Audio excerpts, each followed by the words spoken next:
Assalamualaikum warahmatullahi wabarakatuh. Perkenalkan nama saya Indra Tifa Zulita, NPM 2108260178. Baiklah, di sini saya akan menjelaskan tentang blok hematologi yang berjudul yaitu hemofilia.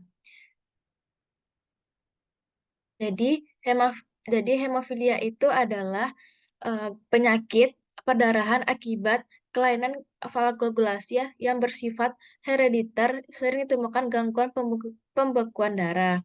Jadi klasifikasinya itu ada dua, itu ada kelainan faktor. Ada hemofilia A akibat defisiensi atau disfungsi pembekuan V V 8, kemudian ada hemofilia B akibat defisiensi atau disfungsi eh, faktor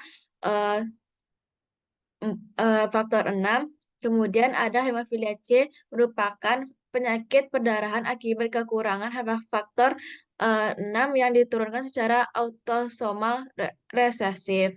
Kemudian ada derajat perdarahannya. Kemudian yang pertama itu ada derajat ringan, yaitu 6 sampai 40% dari normal, yaitu jarang menyebabkan perdarahan spontan. Kemudian ada sedang 1 sampai 5% dari normal. Perdarahan itu sekunder pada trauma atau operasi. Kemudian ada berat, yaitu lebih dari 1% dari normal, perdarahan spontan sejak waktu kecil, hematasis spontan. Adapun etiologinya itu ada karena genetik, terus ada secara klinik, kemudian ada efek dari pada sintesis faktor 8 dan 4, kemudian faktor 8 dan 4, kemudian ada akibat mutasi gen faktor 8 dan faktor ke-6 pada lengan lengan panjang kromosom X.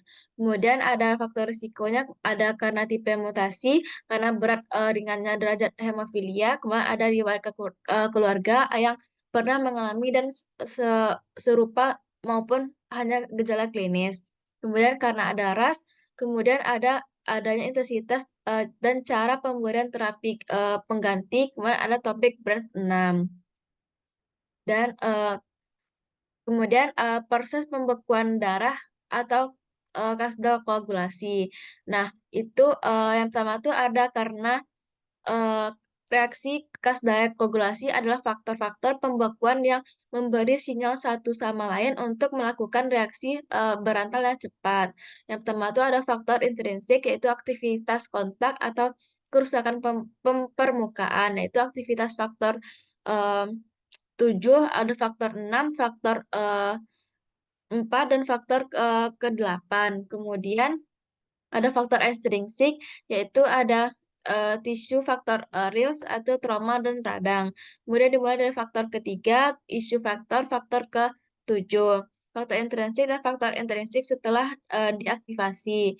Kemudian ada keempat, ada pembentukan common pathway karena ada aktivitas faktor ke-10. Kemudian yang kelima ada faktor 10, dan ada faktor ke-5 dan Ca sebagai faktor mengubah protrombin menjadi trombin, atau faktor kedua. Yang keenam ada trombin akan mengubah fibrinogen menjadi fibrin atau faktor ke pertama. Kemudian ada fibrin akan membentuk benang fibrin. Kemudian ada suatu mekanisme perdarahan sulit berhenti, yaitu ada gangguan fungsi trombosit, kemudian ada kelainan vaskular, kemudian ada trombositopeni, kemudian ada gangguan koagulasi. Kemudian ada kondisi yang menyebabkan gangguan pembekuan darah. Yang pertama itu karena adanya kondisi abnormal faktor ke 12 dan kurangnya vitamin K larut lemak dalam tubuh untuk membentuk faktor dependen vitamin K hasil dari faktor kedua.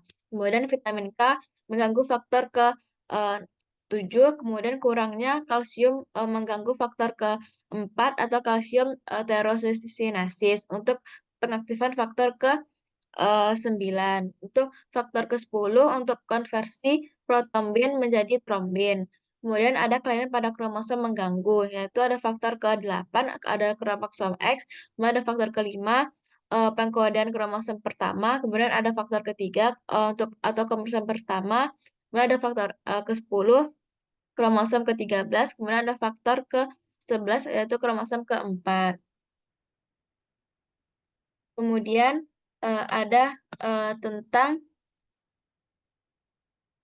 Adanya, gejala klinis dari hemofilia itu yang pertama ada perdarahan pada mukosa tubuh dan gusi, kemudian dia hematom, kemudian hematuri, kemudian kejadian yang paling sering adalah perdarahan pada perut, kemudian yang berat dan sedang ditandai dengan episode perdarahan ke dalam sendi atau, dan jaringan lunak dan, otot setelah trauma ringan dan, bahkan secara spontan. Adapun cara mendiagnosa hemofilia yang pertama tuh ada dari anamnesis, gejala utama itu ada dia tuh ada, ada riwayat, penyakit keluarga itu seperti saudara laki-laki penderita atau pihak ibu. Kemudian eee, ada riwayat yang, mudah memar, perdarahan spontan, kemudian ada lokasi memar atau perdarahan spontan, kemudian dari riwayat, trauma atau operasi, kemudian ada riwayat perdarahan pada keluarga. Pada pemeriksaan fisiknya ditandai dengan tanda perdarahan mukosa, kemudian ada atau purpura, kemudian adanya perdarahan jaringan lunak, kemudian ada saluran cerna, terus ada epitaksis dan Kemudian ada lokasi perdarahan berdasarkan prevalensi kasus terbanyak adalah hematosis 7-80%, kemudian jaringan otot dan faskia 10-20%, sistem saraf pusat lebih dari 5%. Pada pemeriksaan penunjangnya, pertama itu pemeriksaan darah rutin, kemudian ada pemeriksaan faktor ke-8 dan faktor ke-9, kemudian ada mixing test, kemudian ada pemeriksaan diferensiasi APTT, kemudian ada pemeriksaan penyaring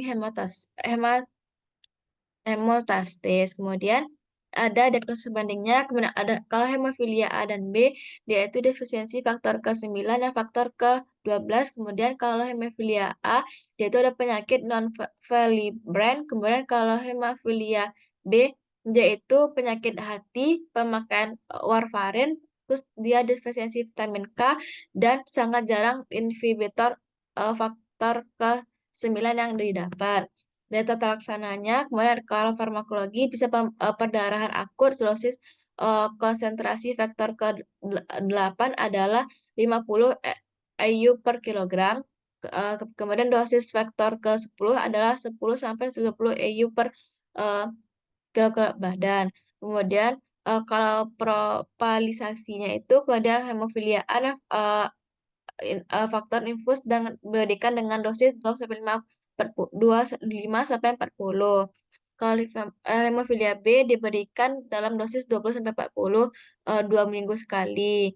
Nah, kemudian ada komplikasinya, yang pertama itu ada, eee, komplikasi patah tulang, pseudotumor, kemudian edukasinya yang pertama itu pasien harus disiplin ikuti terapi yang direncanakan dokter, memaksakan secara rutin dan vaksinasi seperti, yang direkomendasi, kemudian kenali tanda-tanda gejala perdarahan dan sendi dan sebagian lain dari tubuh harus kapan menelepon dokter dan pergi ke UGD. Prognosisnya dengan penanganan yang benar, angka kematian pada penderita hemofilia dengan inhibitor menurun dari 40% menjadi 5,8%.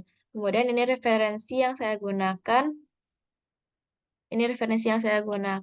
jika ada kesalahan dan kekurangan mohon dimaafkan. Saya tutup dengan wabillahi taufiq wal hidayah. Wassalamualaikum warahmatullahi wabarakatuh.